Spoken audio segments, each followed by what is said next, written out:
So, welcome to the Sharon Fitzmaurice podcast. And my guest today is the wonderful Anna Slattery from County Galway. From traumatic events in her own life to present day wellness, Anna's story is one of courage and resilience. Anna, you are very welcome. Podcast today. It's great to be here with you. Well, I am delighted to have you here. So, Anna, we connected, or you first kind of came into my therapy room in 2016, which feels like a long time ago, but when I think back to it, it doesn't seem like that long ago at all. And one of the things you said, you were feeling burnt out at that time. And when you came for the healing session, what was going on for you in your mind? Yes, I remember that so clearly. I wasn't long after having my two babies, like back to back, and things were just really busy. And I remember thinking, God, I just need to do something. My energy levels are very low, and it's time to go and see Sharon. And I had gone to a few of your groups before that, but nothing major. But I knew I needed to connect with you one to one. So it was fab. And I went in, I suppose, I knew there was other things in my mind as well. I was going through a lot. There was a lot of like recurring dreams and things like that happening at that time from past experiences. And I suppose you picked up on that straight away. Like, it was really amazing. And we did a lot of cord cutting that day. You did that with me. And I'll never forget it because it was the start of my journey of letting go and releasing. And it was so needed at that time because I was holding on to something that I shouldn't have been holding on to, I suppose, or trying to connect with something that wasn't there anymore. Yeah. So it was amazing. And it really opened up everything for me after that, even though it did take me a few years to kind of go with it, like everything. It doesn't happen straight away, but it did take a few years just to kind of lead me in the right path. But it was the start of it really. And I felt like a weight had lifted off me when I left that day. And I know I was rushing and I was running into it. And I think I lost my phone or something happened that morning. There was something going on, but I got there anyway. And as you know yourself, when you're working in this type of work, getting there is half the battle. Is just to get there and step in the door. And I knew once I was there, I was in safe hands with you, Sharon. So it was amazing. Oh, well, Anna, I do remember it. And I remember it was almost like holding a child for the first time. That's what it felt like. And it was that very fragile energy that you came in with. And as you said yourself, it's the courage to step into it and, losing the phone and we can make excuses, but you stepped forward and you came in. And it was very powerful because I remember, and I always say this about people, the courage it takes to take that first step, the courage it takes to make the phone call, don't mind come to the therapist office or wherever you're going to start that journey, that you really know, or maybe you're not sure where it's going to take you, but you did it. And it was amazing. And I was so happy for you. And I'm really proud of you, for everything that you have achieved since then, because we can get stuck, can't we? We can get really stuck in our pain and being the victim.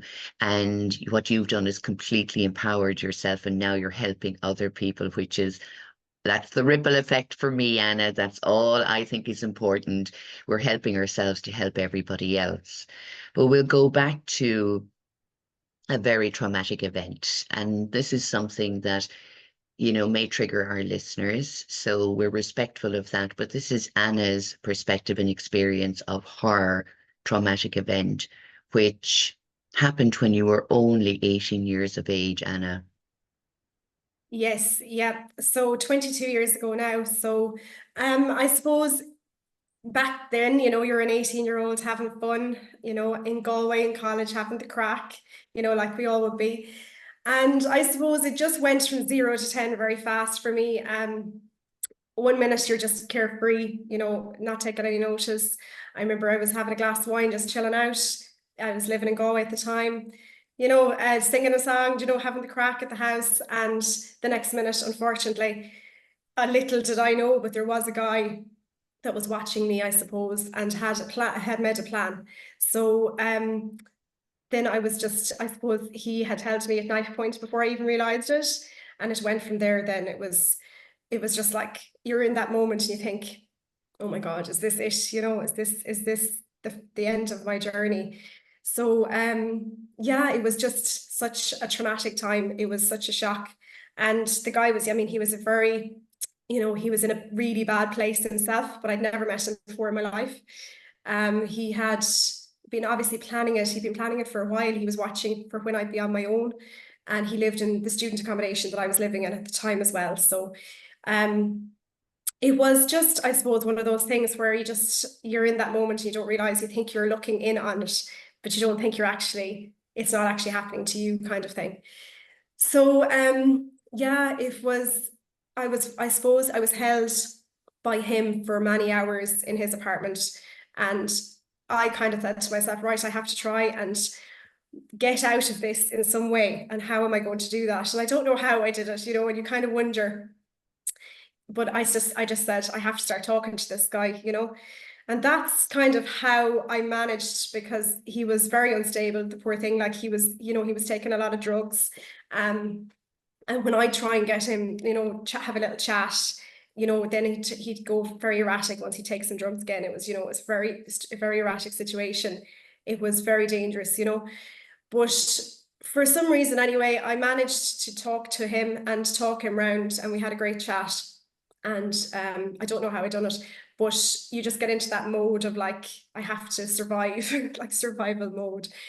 And I just said, let's have a chat. And he talked about his life and different things that had happened. And eventually I persuaded him to let me go in the end, after many hours of, a lot of different things that happened. But eventually, and even at the end, I said, he was talking about suicide and that type of thing. I did talk him out of that as well. There was a lot of different conversations had. But I remember every single thing. I think your senses heighten when you're in that situation. And I just remember absolutely everything from start to finish. Even the smells, or even what was on the radio or the telly. You'll remember all the songs, everything. So look, it got to a stage then where eventually he did let me go, which I was just so lucky that I got away. He walked me back down to my apartment again, which is kind of surreal, thinking that you're getting walked back down to your own place by him.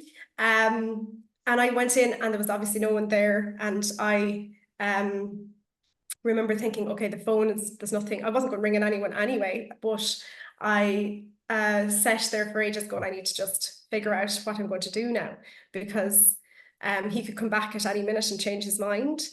So I decided that we just moved into a different apartment, and the other apartment that we had still keys for was across the hall. So I plucked up the courage to open the door and run across the hall, to stay there, to try and get into that apartment, so that even if he did come back, he wouldn't know where I was. So it took every bit of strength for me to open that door, because I was so afraid he was behind it. So it took me ages to just listen and just go for it. So I did that, and thankfully got across. It opened up. And as I was entering the door, closing it behind me, I seen him come back up the ramp again. And I was like, oh God, I've done, thank God I've done this. Because yeah, and I just hit the floor. I just remember thinking, because the blinds were open, and I just hit the floor thinking, right, I just need to stay here for a while, because if I stay really quiet, he's not going to hear me. So that's what I did then. And I just kind of eventually, like, he was banging on the door for ages. And it was like, I was just very lucky that I didn't stay where I was. And I crawled into the other room, because that had blinds closed, and I stayed there then for the night until I heard a bit of motion the next day. My friends were coming in, so ran across then the hall eventually to them, after I suppose I made sure that it was them. In my own head, I could hear them. And yeah, and then it just went like that. It's a blur then. It's just a complete, you don't know what's going on after that. Everything up to that is so clear, because I remember it so well. And after that, then it just gets a bit messy. You just kind of think, I suppose you're in such shock, and you just can't believe what's after happening. And yeah, it just kind of went from there then. I don't know where this lady came out of, because I had no notion of calling the guards, because I was so embarrassed and so frightened and everything else. And you do go into that straight into that blame, like you do that, oh, it's my fault, you know. And I said, right, I'm not going to call in the guards. And eventually, anyway, this girl, I don't know where she came out of, but she was amazing. And she just told me a story about her. And she said, you just need to do this for yourself. And she, you know, she persuaded me, and I did. And even still, I was like, oh, I'm not telling my parents. You know, you go through all these stages where you're like, no, I can't do that to them. But, you know, eventually, like, the people that are there help you, and, you know that it's the right decision in the end. But it is hard to do these things. Yeah, so, but like that, it's just, the whole thing is just, thankfully, things have changed a lot these days, you know, because I remember when we did ring the guards, and like, even I dealt with one of the female guards that came, but they were very dismissive of everything. And unfortunately, they let him go. They didn't really go straight to him. And they questioned me and put me in the squad car. So it was me that was getting pushed into the squad car. So I was completely embarrassed by the whole thing, because I was like, I've obviously done something wrong here. I'm the one getting shoved into the squad car. So there's a lot of that. There was a lot of trauma around that as well, and a lot of anger for a long time, because I was like, oh, the way I was treated was pretty bad that way. But he did go on the run then. Unfortunately, they didn't act in time, and he did go. But that's, I suppose, it's hard to know when you're in the thick of that, what's happening. They thought it was like a boyfriend-girlfriend situation, they said at the time. But, you know, that was just the way it went. And I went off then to Mill Street Guard Station, and like that, you know, everything is just it's so traumatic, everything from start to finish. But, you know, I was eventually going to ring my parents, and then they pulled out a photo of him in the middle of conversation with my parents, like, you know, and it's hard enough to ring your parents to tell them something's happened.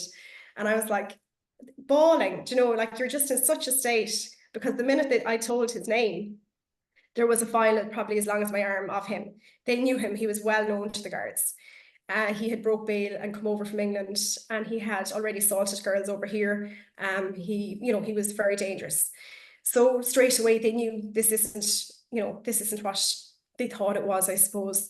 And, you know, they acted a bit quicker then about everything. But at that stage, I suppose he was gone, and they had no leads on him or all that. So yeah, I kind of went from there. Look, my family were amazing.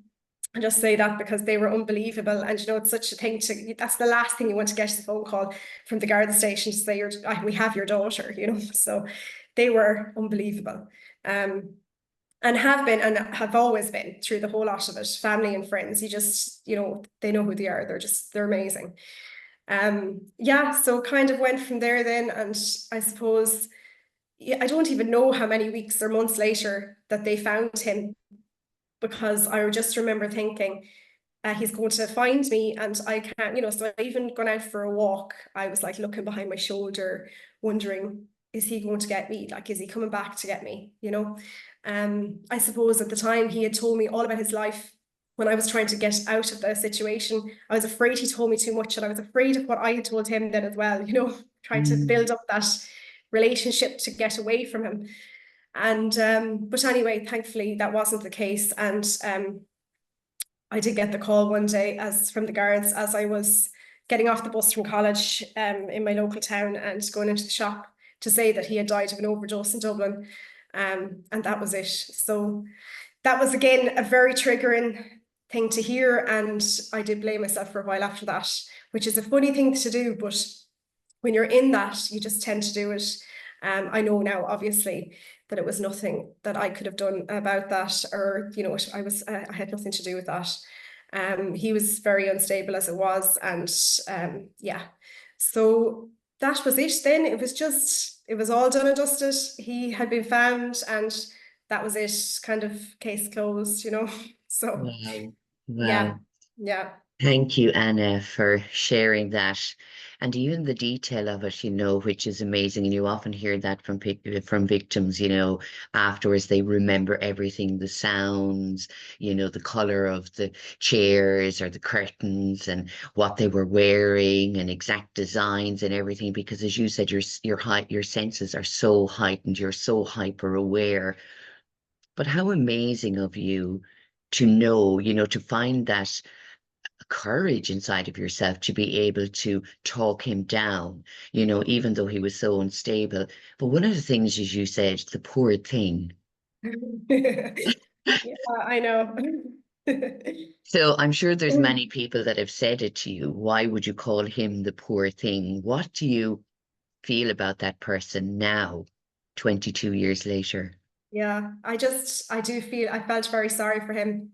And I know that sounds a bit mean as well, but what I mean about it is he had a tough life by the sounds of it.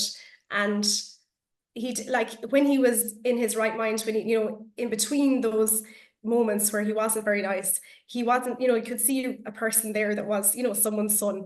And I suppose I did forgive him very quickly after it, which is unusual, I suppose, sounds crazy, but I did, and I think it was my own healing as well. Um, Things would have been a lot different if he hadn't passed away. You know what I mean? This could have gone into courts and different things like that. It would have been very different. In some ways, you wonder which way. Obviously, he's not here anymore, but I would not wish that on him either, so it's the way it went. I suppose for me it was probably an easier way that it went for me because I didn't have to go through it and all of that, but at the same time, obviously for him and his family it's very difficult. So I did have them, and even my family, we had them in our minds all the time, because like that, he was someone's son, and whatever happened in his life, things just went a different way for some reason. And I suppose you just don't know how things are going to go for people. And he did apologize many times to me before he did let me go and that. So I had kind of made a little bit of peace with them, but at the same time, it did take a good while to come to this stage Yeah. now, Yeah. Absolutely. And you said that you had immense support from your family and friends, but you were also helped by the Galway Rape Crisis Centre, which is an amazing organisation. I've done some work with them, as you know, Anna, and I just think that they are not recognised enough for all that they do to help people out there. How was your experience with them? Oh, they were amazing. It took me a while to pick up the phone, and Mum said, it's time to ring them, give them a call. This is what they do. So I said, right, plucked up the courage and went down to the Claddagh. And I suppose just the first time going down there, I was like, I was in floods of tears, let it all out. And I think that was the best. That was probably the most one that was, that helped me the most. After that, I did go every couple of weeks, and I did a lot of art therapy there with them, and they were just brilliant. But I think there's only so much you can do yourself when you're in that. I got to the stage where I was kind of didn't want to do any more of it, and I left for a while. And years later, I did come back. I did a bit of fundraising with them for a long time. I did a lot of book collections, stood outside churches in Galway and things like that. Loved doing that. I loved helping like that. They're not government funded. They're very, they need this, they need the collections, they need the work and the volunteers. So I did help for a long time. And then I went on then years later to do some really important work that I thought was, for me, it was very emotional, but it was really good. It was to volunteer as a crisis counsellor with them. So I trained to be a crisis counsellor with them for a good few weeks. We did that training, and I found it very tough now, I have to say. I was going through a lot at the time, but it was great experience. And like now, you see, I suppose they have such a great unit. They have such a great facility for people that they didn't have when when things have happened to me. So like now you can just all go to one unit. There's no guards, squad cars, or it's very private, and it's a lovely facility. So for me, that was just really important after what had happened with my experience of it all and the shame around it all. So I think that was a really good thing for me to do, and I loved working with them. And I stayed on the rota for a good few years, but once the kids came along, I kind of got very busy with that, and I found it more difficult then and more emotional as I had children as well. Because I suppose when you're on the rota, you can see all the statistics and you can see the busy bank holiday weekends and the different things that are happening. It was really difficult to watch it all the time. So I kind of said I need to pull back for my own mental health. So I did that then. But I tried to give them as much as I could at the time, but it was great. They're a fantastic service. And like that, I just keep in touch with them still, you know, to this day. I kind of keep in touch with them, and but it was a great thing to do. So I was delighted to do it. Yeah. Yeah. Amazing, amazing, Anna. So I think that's a really important thing to be able to say. You know, you stressed out when 22 years ago when it happened to you, it was a very different protocol, you know, for the person that was assaulted. But now there's that lovely safe environment for you to go in. So I think that's really important for anybody that maybe hasn't come forward. What would you advise them to do, their first port of call? So I suppose definitely to contact the Rape Crisis Centre, because they are just fantastic support. And once they are contacted, somebody will come, like a crisis counsellor, like I was at the time, would come to the place, and the guards and forensic team would all gather together. So it's literally under one roof. The full team is there. It's amazing, and you know, you're getting that support from the start. The right attitude as well is massive. That I believe you and there's no blame. That's a huge thing. Even for them just to say that to the person after it happening, that's all you want to hear. You know, you just want that reassurance that it wasn't your fault. So that's a big thing. So yeah, I suppose there's always help there as well, and you know, not to do it alone, not to go alone with it, you know. And like that, it's just normal people that have gone through lots of experiences that are doing this type of work, that are volunteering their time to do it. You know, there's no judgment, you know. It's just really safe space. That's the only way I can say it. Yeah. Lovely. Thank you, Anna, because I think it is important to show the two sides of it. And what I love about your introduction, you know, if we call it that, to that time in your life, you know, when you were in your college accommodation, safe, relaxing, unaware that somebody had been watching you and planning this. So we can try and be as safe as we want, but sometimes we can't plan for every event. And again, for others listening, is we don't, none of us know how we're going to handle anything until we're in a situation that is, you know, traumatic, frightening, you're scared out of your life. But there is this amazing survival instinct, and I like that you use that. You just wanted to survive. So in that, you became almost calm to be able to talk yourself out of that situation. Yeah, for sure. Yeah. Yeah. I don't know, I can't describe what did come over you, like when you're in that situation. The initial shock and trauma, you know, you have that, but then as you're there, you have to say to yourself, okay, what do I do to get out of here now? What am I going to do to survive this? And that's what I had to say to myself. And you know, I just feel like there was definitely someone helping me, as I say now, like my spirit guides and guardian angels were all around me to give me a hand with this, because you know, but then I am a chatty person, and I always was. So that's my thing. Even now, I suppose I would be the person someone would come to if there was a problem, you know, that kind of way. I'd have a chat. Um, Talking is so great, like, and it's, you know, it's just so important. So I suppose that was straight away. My initial thing was, I need to talk to this guy. You know, we just need to have a chat and see where we can go with it. Um, when he started opening up about all his family and telling me his real name and stuff, I kind of did think, there may not be a way out of this now if he's telling me too much. But I went with it. I trusted what I was doing. I kind of went with my instincts, and I said, right, this is the only way that's going to work right now. So, and it is difficult because you don't know what sort of situation you're going to get into. Unfortunately, it's just the way it is. It's nothing that you've done wrong, and you know, this person has been planning it. You know, and that does happen, and it's just life. But you have to kind of go with it, see what happens. Do your survival instincts will kick in. You know, you kind of just do your best then, and that's it really. Amazing. Thank you so much, Anna. So from that very courageous 18-year-old and going through what was for any 18-year-old the most traumatic event. But again, having that support from your family and friends and the Rape Crisis Centre was huge for you, thankfully. Where did you move on to there and in your life? And was it, I know the, whatever we want to call him, what do you call him when you're talking about him? The assailant? Well, I just call him Joe. So like, look, Okay. that's his name. His name So, is Joe. So I just say Joe. You know, I so don't when really, Joe yeah, took his yeah. own life and he wasn't on the earth anymore, did you feel a sense of safety now that he wasn't here and that you could just go on with your life? Or were you still very wary, or what way did you feel? Yeah, I suppose initially I was very sad about that, but you know, and I did hold a lot of blame for a long time. But that did go in the, you know, after a while. But I suppose it was a relief at the same time. There was a little bit of that, but then you felt guilty for feeling like that, you know, that kind of way. So there was kind of that as well. But no, I did. I was lucky.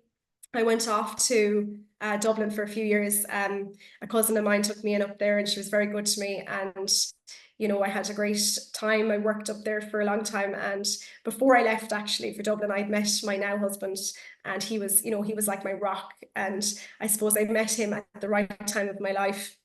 Um, and that was, you know, things would be very different sometimes, I just say, if I didn't meet him at that time, but everything happens for a reason. And I had met him just before I left to go to Dublin, and I spent the 2 years up there, and I went home to him every weekend. No. So it was lovely with true love. 22 years later, whatever it was, yeah, it was you know, and so it was lovely. It was just, it happened at the right time. I told him my story straight away when I met him. It's like, this is me, this is who I am. I'm not going to hold him back. You know, this is what I'm about and where I've been.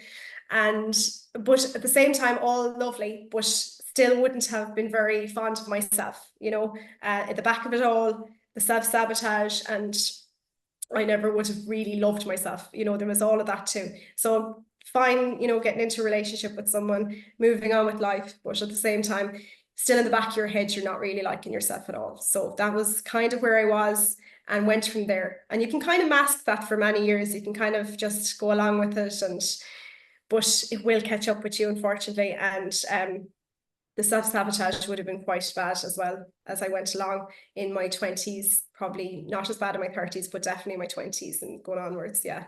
So, but yeah, look, it was, Dublin was fantastic. And I went on, when I did come back to Galway after that, because I wanted to do art college, that was all I ever wanted to do. And I said, you know, I didn't get the points in the Leaving Cert. I was a bit of one of those kids that had great crack in school, but I wouldn't have been the greatest studier, you know. So I said, right, I had the greatest couple of years in school, loved it all. But I said, all I wanted to do was art. And I suppose if I'd knuckled down a bit, I'd have got into art college. But I said, you know, like went through via PLC or whatever, you know, and that was the way in the end. And as I said, there's always ways around everything. I'm dyslexic, which I'm only not long in the last couple of years after finding that out. Um, so I suppose that was going on as well, didn't realise, you know. But yeah, coming back to the art college, came back to Galway and living in Galway with Gary, and then I just seen the advertisement for art, part-time over 6 years, the degree, and I thought, gee, my tea, I thought, this is it, let's go for it. So that was brilliant. Did that over the 6 years. And like that, it was tough because it was it was a long course. A lot of stuff happened in the 6 years, you know, but we did get there, got the degree in the end, and you know, graduated. So I was very happy with that. But yeah, so it was good to get to that stage, you know. Yeah, amazing. And I love that, again, you were having the crack in school, Yeah. but you did always want to go to art college. So that dream was there, and that you did, go forward with it, which was amazing. And that leads me on to much of the work that you're doing now, because you also teach children's art classes every week, which I love. And I love seeing your posts because you often put up, the little pictures of what they're doing. And I just love that, because kids have this beautiful, expressive way, don't they? They're Yes. just putting it all out on paper, whereas the adult is trying to keep in with the lines, and they're trying to make it look picture perfect, where the child just puts it on the page. Oh, they're amazing.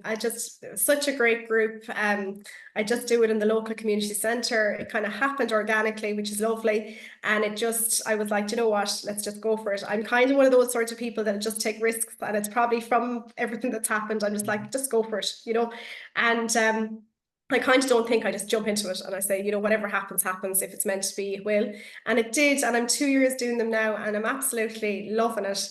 And I bring in the like they're so amazing. Like they nearly lead the class as well. You know, they know what they want to do. I have a couple of different ideas, but they kind of lead with it.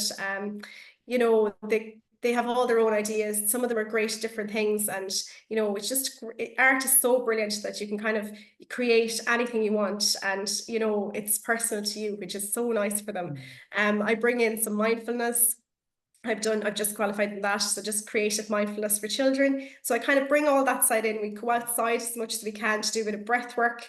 We do some like nature mandalas, you know, so it's kind of just bringing in a combination of lots of different things together to give it like a full experience, like that you're getting some breath work, some grounding, and you're doing some art. So it's just lovely. It's really It's lovely. lovely. And you're currently studying forest school leadership as well for children. So again, bringing all of your love of art and nature, you know, and all the things that we know are just so beneficial for ourselves, don't mind our children. And children just, I think they're like sponges. They absorb everything around them, don't they? And they get so excited and they're so present with it. They could teach us lots of things about joy and fun. But you have that sense, Anna, still of that joyfulness and that playfulness within you, you know, even reconnecting through Zoom. You can still see it and feel it. So even though you've gone through and much more has happened in your life, you've still allowed that joyful and playful side of yourself to live alongside everything that you've experienced. For sure, definitely. I think she was lost for a long time, like that inner child, that young girl went for a long time. But by doing the work that I'm doing, I'm bringing her back. You know, I've started to bring her back. Absolutely, 100% love myself now. You know, you get to the stage where you say you have to do it for you, and no one else is going to do it for you. So, I just kind of did that. I started doing the healing, and it just absolutely has made such a difference in my life because I just have so much more self-respect for myself going forward. And I just think like if you love yourself, that's it just shows in everything that you do as well, you know. So it's just I kind of just open my heart. I'm an open book anyway. I've always been like that. That's just the way I am. Yeah. So anyone that knows me, you know, I'm going to tell everything, you know. But yeah, it's just a great way. Thankfully, the work that I'm doing now is really helping me bring back that inner child, and that even the forest school work that I've started doing is fantastic. I'm just at the start of it. I won't be finished till next year, but we're in Bridget's Gardens and it's just such a beautiful place. And you're just in the middle of the forest and you're just like, you feel like a child again. It's just lovely. So I'm loving that and really looking forward to be able to bring that into the community as well. You know, hopefully as time goes on, that'll be just a great work to be able You'll to do. make an amazing forest school leader because, as I said, it just buzzes off you the energy of the playfulness and the joyfulness, Anna. And kids sense that too, you know, don't they? They sense when you're enjoying it or if you're not enjoying it. So really, I can see you. Yeah, just amazing. Oh. So you've done a lot of healing on yourself first and foremost. So you said that your first Reiki healing session was with me in 2016. I feel very honored that you trusted me enough. But you've gone on and you're a Reiki master yourself, a moon mother, and you offer other healing modalities, including IET, Rahanni, crystal healing, cacao ceremonies, and wellness mornings. And that's another thing. Everything, and I say this often, Anna, and I'm sure you'll agree, everything that I've experienced for myself, what is good for me, and if I want to learn it, I learn it and then I'll go out and share it with others. And I think you're kind of the same, you know, if you really like something and you're kind of going, God, that's amazing. I'd love to be able to do that and help other people. It's kind of like that energy for you. But through all of this that you have done, and through, you know, having that really traumatic event at 18, you know, there has been other things in your life because people think, oh, you got over the traumatic event in 18, you went on and did all the healing. You're grand now, look at you. Dory. Yeah. And I just say that Yeah. to people, you know, it's like we're on this a beautiful road, you know, and we have an idea of where we'd like it to go. And particularly at 18, you may have thought, well, I'm going to do this and I'm going to do that, but I'm enjoying myself and having fun, you know, with my friends. I'm not thinking too much about being the grown up. And then this assault happens and it changes your whole way of thinking and being for yourself. And it changes the trajectory of your path ahead. And it brings you to great support and finding a space for yourself where you feel that you can find this healing, this inner work that you want to do, and you go and you do it. And along that way, you're still learning, and we're still faced with the challenges in life.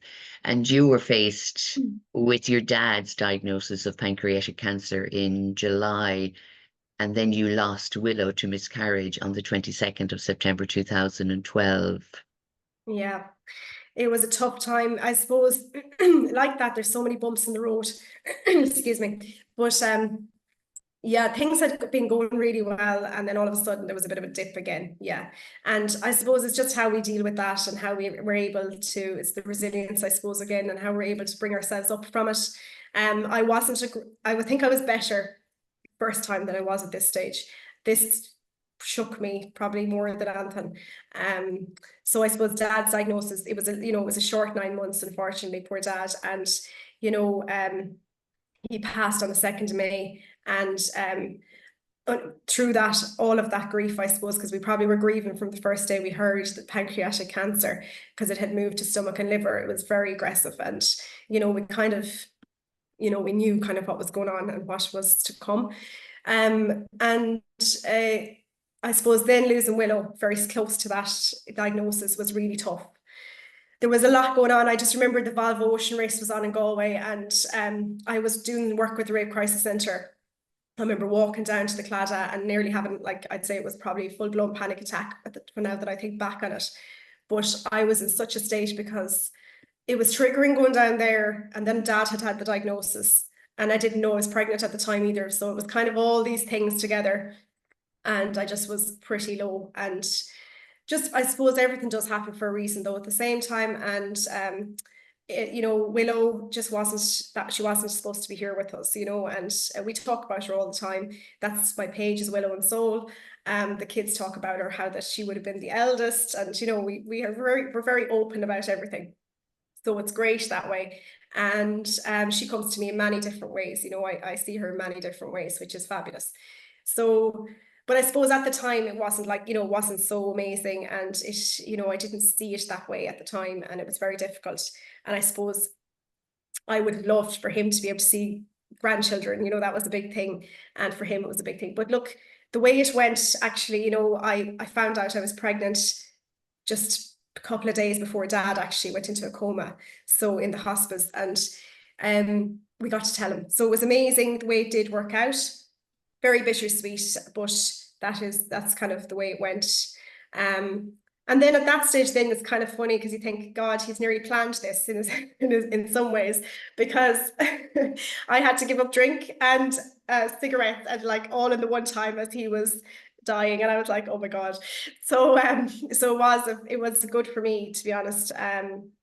I had to kind of, just focus on the baby, and that's what I did, really. I kind of said to myself, but I suppose I did push down a lot of the grief side of things, and left it till later in life to deal with, because I didn't want to be unhappy for the baby. I kind of wanted to be happy in myself, and not to make her unhappy. So that was in my head at the time. But yeah, look, I went on and had Robin, and it was amazing, and had Lee very quickly.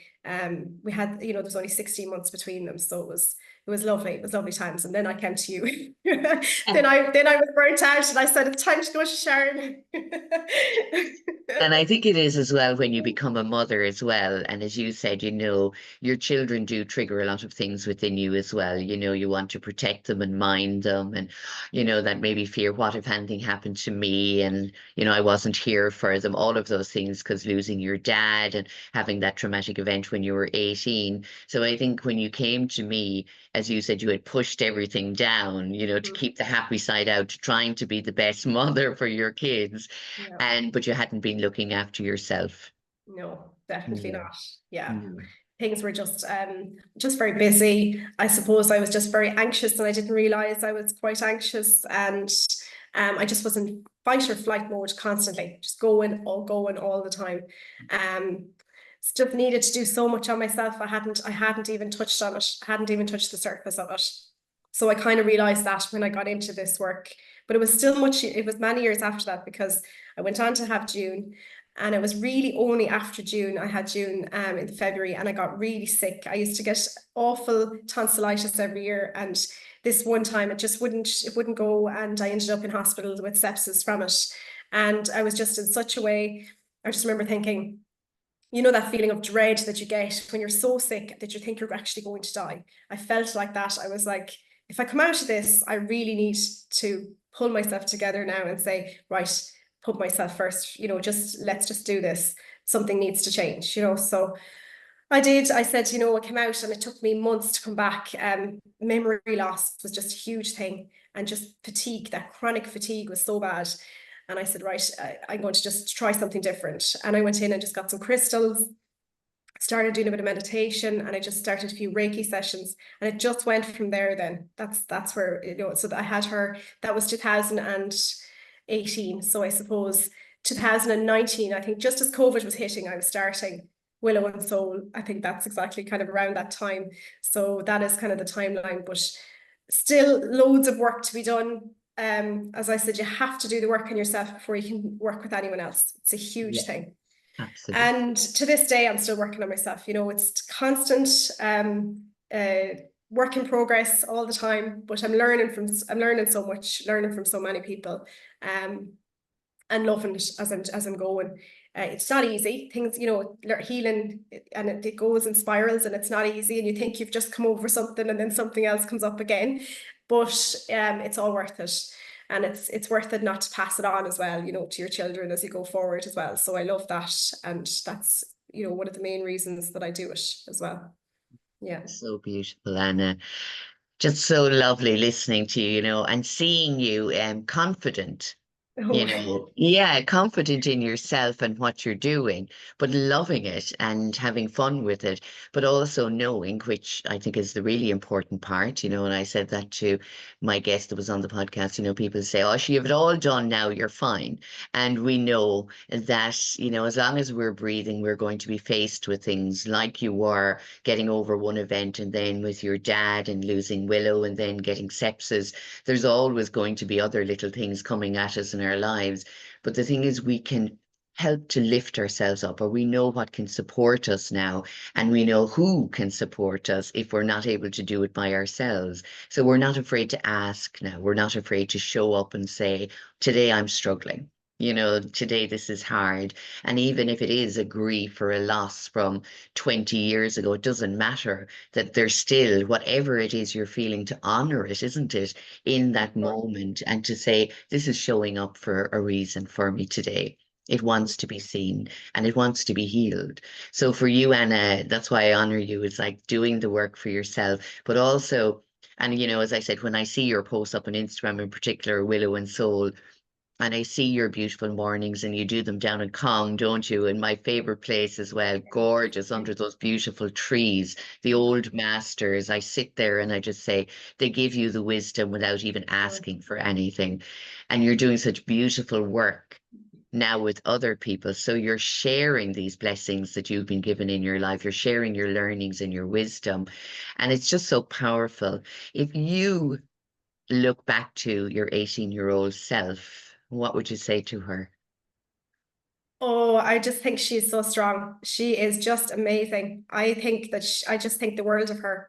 And it took me a long, long time to actually feel that way, because I looked back for years in shame, you know, and just Mm, in blame and all of those things that goes with it. But now I'm like, oh my goodness, if I have half the strength that she had, you know, going forward for the rest of my life, you yeah, know, I'd just be such a lucky person. yeah, That's all I can say. Yeah. absolutely. And Yeah. I think that's really important to say, because many times, and I'm not sure how you feel about it, but when people say, you know, I'm the victim of, Yeah. and it's I don't get angry, but I get a little bit disheartened, because I'm going, you're actually surviving, and now, like you're thriving. So you went from victim, survivor to thriver, and Yeah. that if we stay stuck in that, we're giving the power still to the assailant or the person that hurt us or to the event at the time.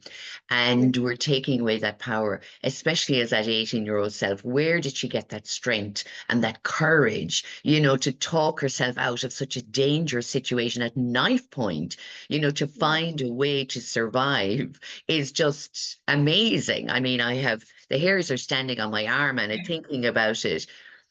And Yeah. that, would you look at her now and call her a victim? No, oh no, she is such a survivor. Yeah, like when I talk, work with Bridget, or when I talk about the fire in your belly, that's what I Mm. think about.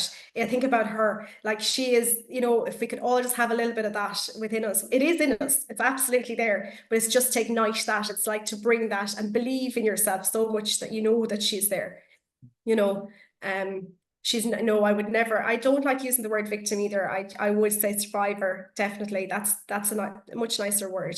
Mm. And I do understand it is hard sometimes to move yourself out of that victim mode, because sometimes we can wallow in that, we can dwell in it, and it is tough. And we're that's fine for a while, but it won't bring us any, we won't be able to move forward. It won't bring us further in our lives. We'll just end up getting stuck back there again, which is a pity. And I did that for years. Like I did get stuck that way for a while, but at the moment, it's great. Even just today, this is another part of healing, like being able to speak about this like this. And but even the day that I went to you, that's the day that I cut that. You did the cord cutting that day, and I left that. That was probably the day I stopped doing that, stopped in that victim mode, and just moved on with it. And now we've come full circle, Sharon. Oh my God. Oh, do you know Yeah. what? Again, goosebumps and shivers, Anna, because you know what? I am the biggest, I don't know what, cheerleader Yeah. of many of my clients, many of the people that have been in my groups that have come from places like where you have come from through really traumatic events. But they asked for support, they got the support, and they said, okay, now what do I do? They took responsibility for their own lives and they started going out and doing something about it. And we all know shit hits the fan every so often as you're going along the journey, but that you'll say, okay, I'm still not going to give up. I'm going to still keep going.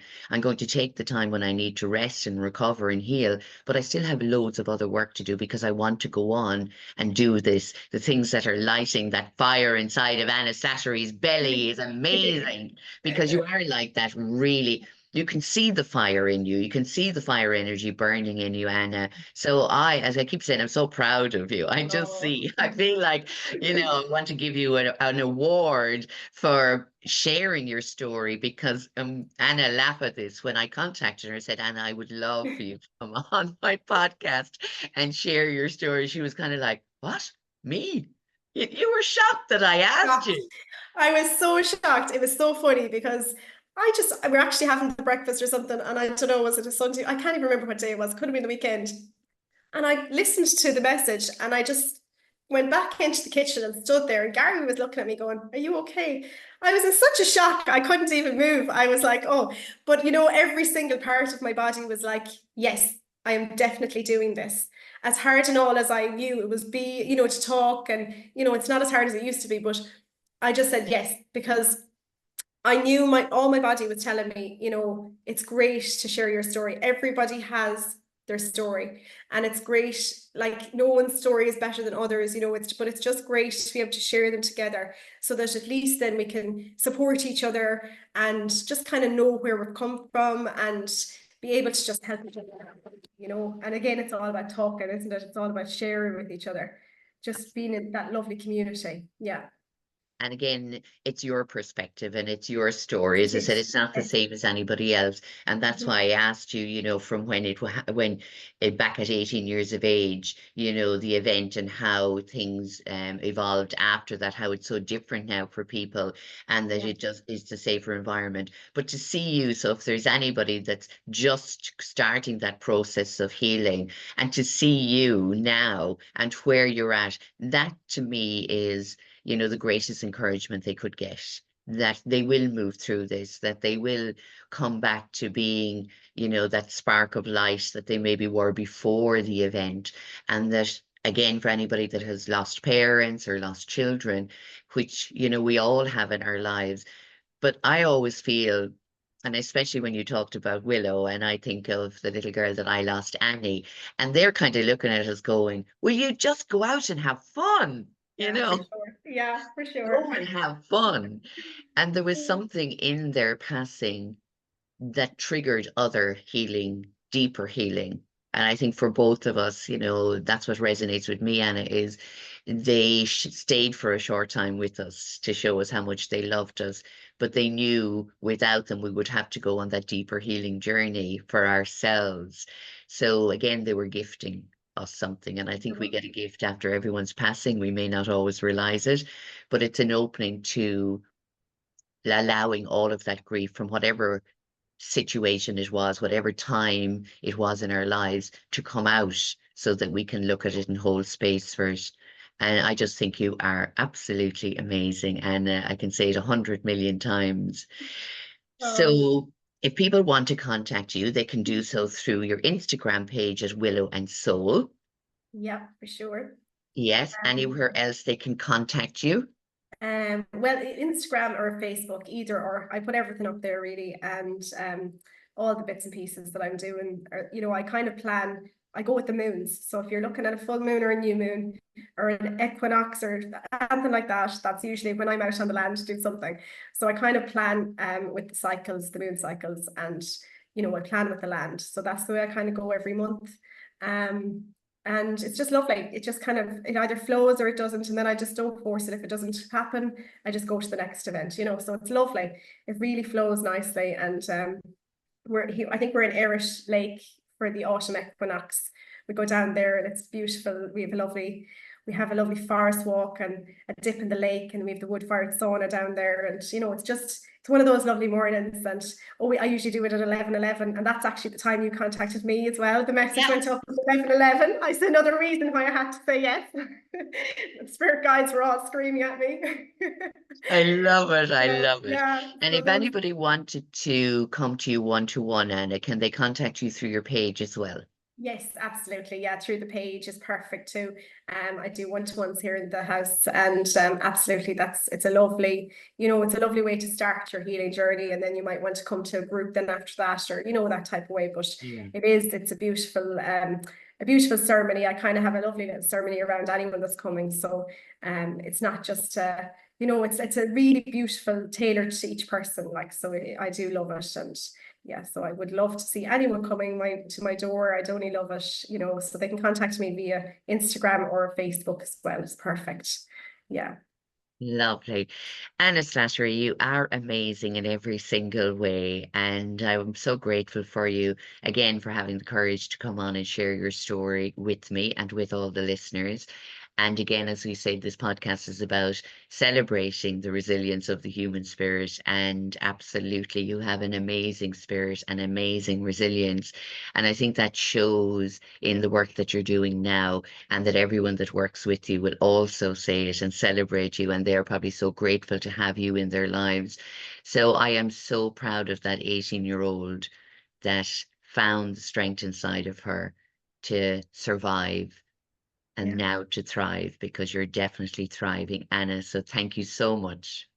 Thank you so much for having me on, Sharon. It was amazing. I was nervous starting off, but it was absolutely a great experience, and just it's great awareness for people as well on really hard subjects. So just thank you so much for having me. Oh, my pleasure as always.